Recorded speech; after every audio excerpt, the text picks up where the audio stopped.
సమస్తాన్ని విడిచిపెట్టి వచ్చామయ్యా, నీ దగ్గర ఏం దొరుకుతుంది అని పేతురు కూడా యేసు ప్రభుని అడిగాడు. ఇప్పుడు యేసయ్య చెప్తున్న మంచి మాట ఏంటంటే, నేను శారీరకుడును దీన మనసు గలవాడును, మీరు నా దగ్గర నేర్చుకొనుడి, అప్పుడు నా దగ్గర మీకు విశ్రాంతి దొరుకుతుంది. ఏం దొరుకుతుందంట చెప్పండి, ఏం దొరుకుతుందంట?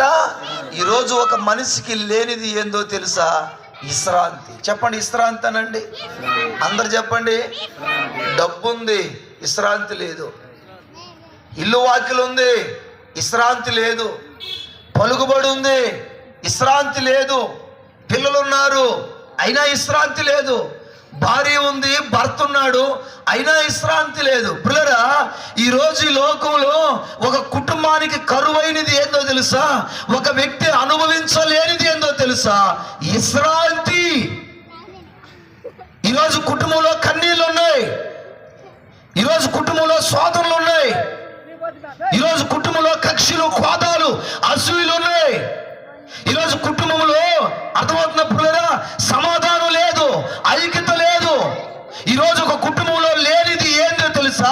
విశ్రాంతి లేదు.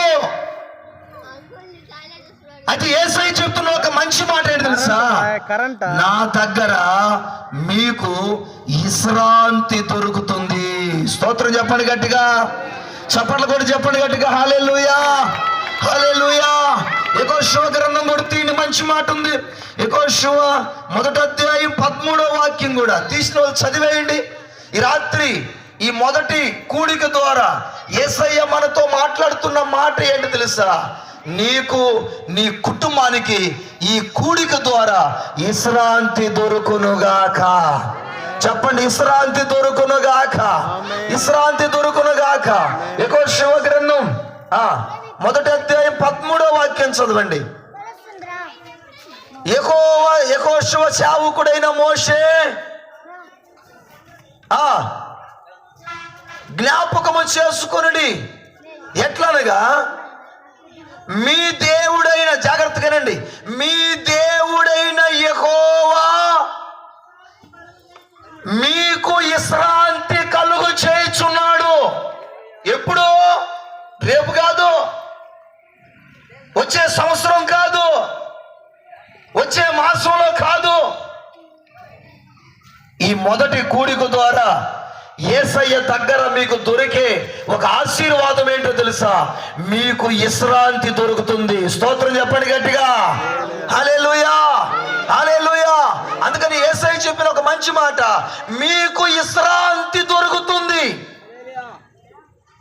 ఇప్పుడు మిమ్మల్ని అడిగారు అనుకోండి, మీరు చెప్పగలరు, అవునయ్యా మాకు విశ్రాంతి లేదయ్యా, కన్నీళ్ళు ఉన్నాయ్యా, అవమానాలు ఉన్నాయ్యా, సమస్యలు ఉన్నాయ్యా.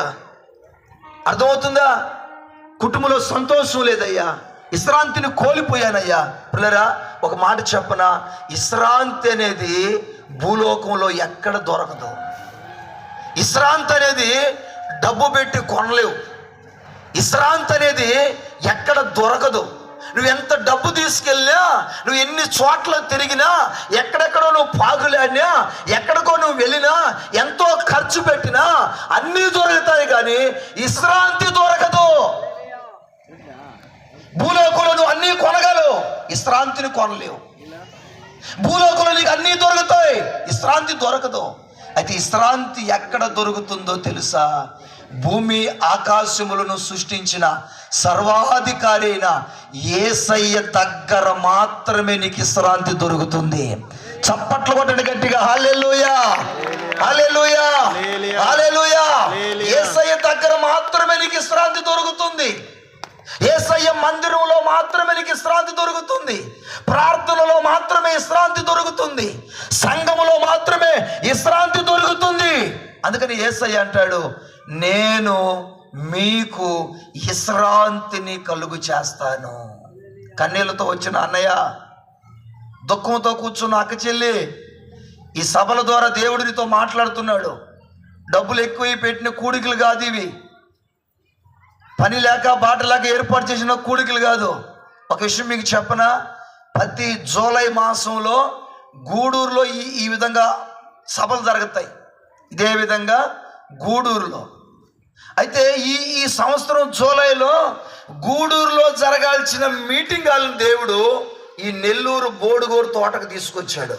చాలామంది నన్ను అడిగారు, అయ్యా ప్రతి సంవత్సరం ప్రతి జూలైలో ఇక్కడ కదా మీటింగ్ హాల్ జరుగుతాయి, మరి ఈ సంవత్సరం ఏంటి ఈ మాసంలో బోడుగోరు తోటకు మార్చారేంది? ఏమో నాకు కూడా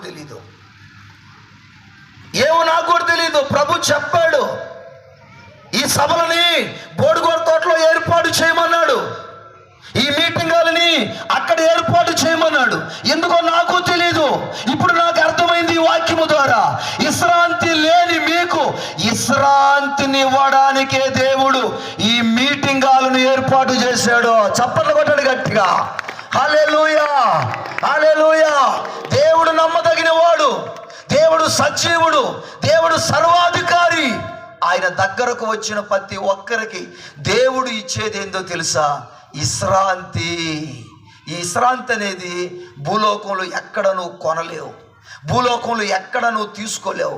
డబ్బులు ఇచ్చేవాళ్ళు ఉంటారు, అమ్మా అన్నం పెట్టేవాళ్ళు ఉంటారు, వస్త్రాలు ఇచ్చేవాళ్ళు ఉంటారు, తిట్టేవాళ్ళు ఉంటారు, కోపపడే వాళ్ళు ఉంటారు, అవసరమైతే నీతో పాటు హాస్పిటల్ దాకా కూడా వచ్చేవాళ్ళు ఉంటారేమో, కానీ విశ్రాంతి ఇచ్చేవాళ్ళు భూలోకంలో ఎవ్వరూ లేరు. ఎంత డబ్బు పెట్టినా విశ్రాంతిని కొనలేవు,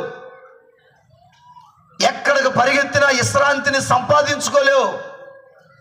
అందుకనే పేతురు అంటాడు, అయ్యా సమస్తాన్ని విడిచిపెట్టి మేము నిన్ను ఎమ్మడిస్తున్నాం కదా, నీ దగ్గర మాకు ఏమి దొరుకుతుంది అని పేతురు అడిగాడు. ఇప్పుడు పేతురుతో దేవుడు చెప్పే